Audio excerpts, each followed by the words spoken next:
Hey guys, today I'm going to show you how to download Assetto Corsa on PC or your laptop. First of all, open your Google Chrome or any browser and search for Download Steam.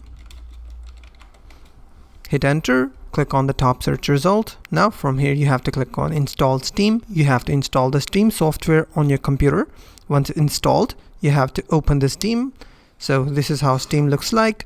Now you have to search for Assetto Corsa. Click on it.